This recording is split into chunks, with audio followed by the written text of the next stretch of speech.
It's indeed a great joy for me to be able to stand here on this occasion. I had an interview earlier on with the team from the UK, and they asked me, what emotion is going through you right now? And I said, joy. Great joy. Because it's very rare for somebody to come to the end of their role and responsibility and be able to see that they're handing over what they've given many, many years of their lives to a very able team of people who will continue with the work. And for me, most of you have come into this building and you're thinking that what I'm leaving behind is a building. When Jesus Christ was shown the temple, he said that not one stone shall remain lying on top of the other. The kingdom of God is not about buildings, it's about people. And for me, the greatest joy is seeing the people whom God has raised, who are in this room, most of whom are serving, standing here. And I think of each of them, and the many, many hours were spent together in prayer and in service, and in traveling hundreds of kilometers to minister and to train people. That is my greatest joy when I see each of these people here. I'll not mention all of them by name, whether it's Moses or Henry, Karobia. There's a whole lot of people here.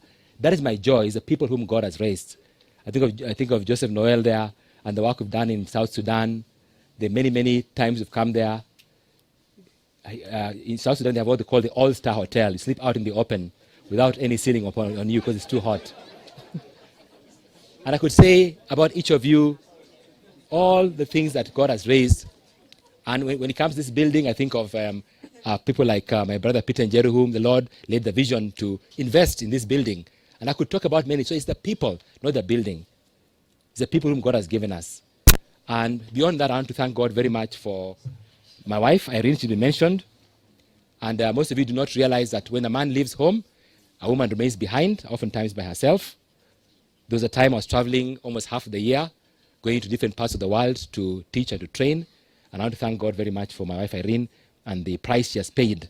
And for our spouses who are here, who pay that price when the spouse goes out into mission.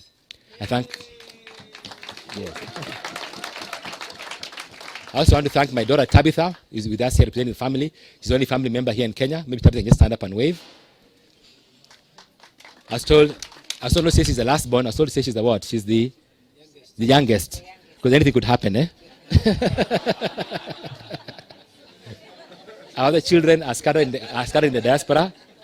So it's indeed a great joy. And let me also thank my team, my colleagues from the UK, Philip and Paul and Stephen and Charles and others from the UK team, and the Interchange Network that we spent many, many hours with. I think of Anton, and I just think of the hours we spent together. And again, somebody asked me, what do you feel tonight? And it's difficult. I think I said I'm not feeling until midnight tonight when it's all done. I stopped feeling. But I really want to thank God for the opportunity to having served with you and served the kingdom of God together, and have seen the hundreds of lives impacted by the gospel of the kingdom. So I thank God for the opportunity to having served.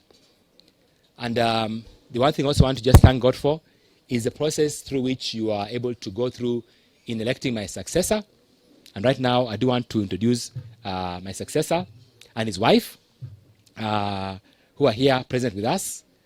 I've been interacting with the Reverend Canon Dr. Moses Bushendich for the last 2 months. We shall drop all those titles, just call you Moses.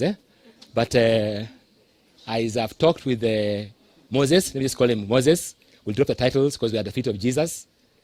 I've realized how the Lord has truly prepared him with the experiences and the gifts that I believe CMS needs going forward.